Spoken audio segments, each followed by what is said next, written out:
ધોરણ 7 પ્રોજેક્ટ પ્રવૃત્તિ બુક.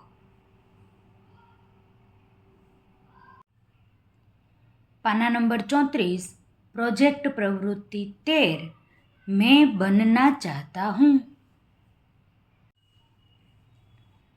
દરેક બાળક મોટા થઈને કંઈક બનવા માંગતું હોય છે. તમે પણ મોટા થઈને અભ્યાસ બાદ કંઈક બનવાનું સ્વપ્ન રાખ્યું હશે. તમે શાળા પુસ્તકાલયના પુસ્તકોમાં પણ વાંચ્યું જ હશે કે કેટલાક લોકો બાળપણથી જ મોટા મોટા સ્વપ્નો સેવતા હોય છે અને તેમણે મોટા થઈને મહેનત કરી જગતમાં પોતાનું નામ રોશન કર્યું હોય છે. તમે પણ શાળામાં અભ્યાસ માટે પ્રવેશ લીધા બાદ ધીમે ધીમે હવે આગળના અભ્યાસમાં જોડાતા ગયા અને તમારી સમજમાં આવ્યું કે અભ્યાસ બાદ હું આવું કરીશ. તમે પણ શિક્ષક, ડૉક્ટર, વકીલ, અભિનેતા, સંગીતકાર, લેખક, પોલીસ, ડ્રાઈવર, સેલ્સમેન કે દુકાનદાર જેવું કશુંક બનવા માંગતા હશો.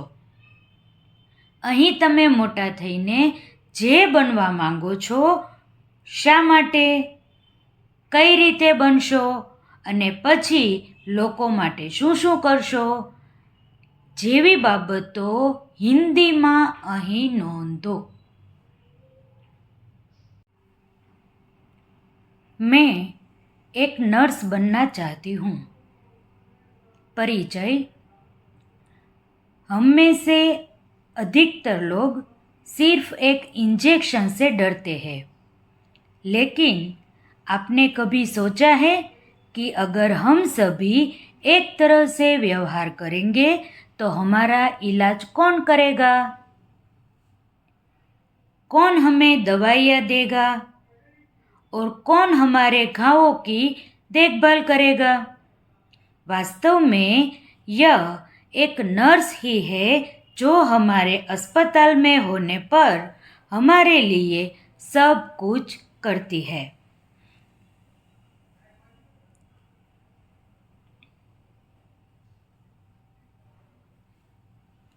मैं अलग अलग नर्सों से मिली हूँ. वे सभी तकरीबन एक जैसे ही थी. उनका मुख्य उद्देश्य मरीजों की सेवा करना और डॉक्टर की अनुपस्थिति में उनका इलाज करना होता है.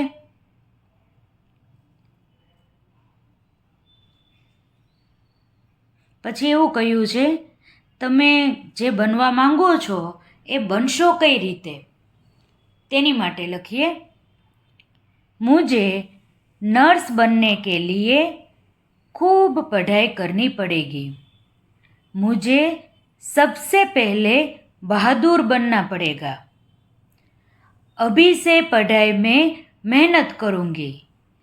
अच्छे मौके मिलते जाएंगे और मैं आगे बढ़ती जाऊँगी.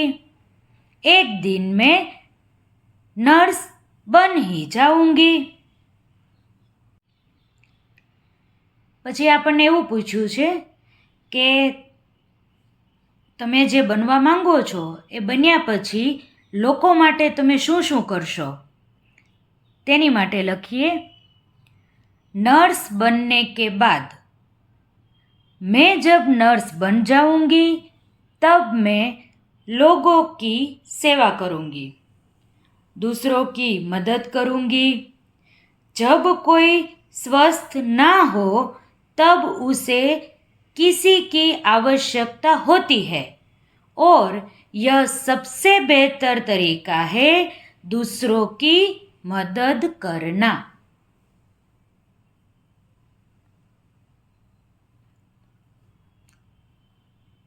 निष्कर्ष. नर्स होना एक गर्व की बात है और मैं एक नर्स बनना चाहती हूँ. वे हमेशा अपने मरीजों को प्रेरित करते हैं और इस बात का यकीन दिलाते हैं कि वो जल्द ही ठीक हो जाएंगे।